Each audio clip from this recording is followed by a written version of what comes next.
సంకర జాతి తెగ అంటూ రాజధాని ప్రాంత ప్రజలను ఉద్దేశించి అనుచిత వ్యాఖ్యలు చేసిన విషయంలో అమరావతి రాజధాని రైతు దళిత జేఏసీ నాయకురాలు కంభంపాటి శిరీష ఇచ్చిన ఫిర్యాదు వ్యవహారంలో తమకు ముందస్తు బెయిల్ మంజూరు చేయాలి అని కోరుతూ హైకోర్టులో వైసీపీ ప్రధాన కార్యదర్శి సజ్జల రామకృష్ణారెడ్డి వేసిన వ్యాజ్యంపై విచారణ ఇవాళ చేపట్టనుంది.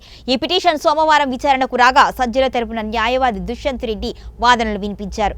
ఇదే వ్యవహారంపై శాసనసభ డిప్యూటీ స్పీకర్ రఘురామకృష్ణంరాజు రాష్ట్ర డీజీపీకి ఫిర్యాదు చేశారు అని, దాని ఆధారంగా ఎలాంటి తొందరపాటు చర్యలు తీసుకోవద్దు అని కోర్టు మధ్యంతర ఉత్తర్వులు ఇచ్చింది అని గుర్తు చేశారు.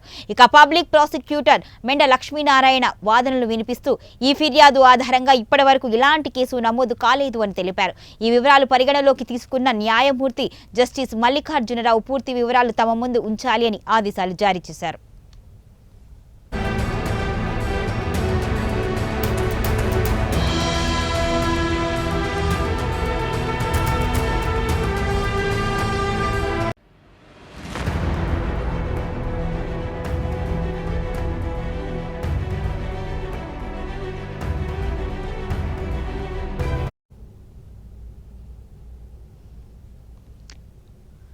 సంకర జాతి తెగ అంటూ రాజధాని ప్రాంత ప్రజలను ఉద్దేశించి అనుచిత వ్యాఖ్యలు చేసిన విషయంలో అమరావతి రాజధాని రైతు దళిత జేఏసీ నాయకురాలు కంభంపాటి శిరీష ఇచ్చిన ఫిర్యాదు వ్యవహారంలో తనకు ముందస్తు బెయిల్ మంజూరు చేయాలి అని కోరుతూ హైకోర్టులో వైసీపీ ప్రధాన కార్యదర్శి సజ్జల రామకృష్ణారెడ్డి వేసిన వ్యాజ్యంపై విచారణ ఇవాళ చేపట్టనుంది.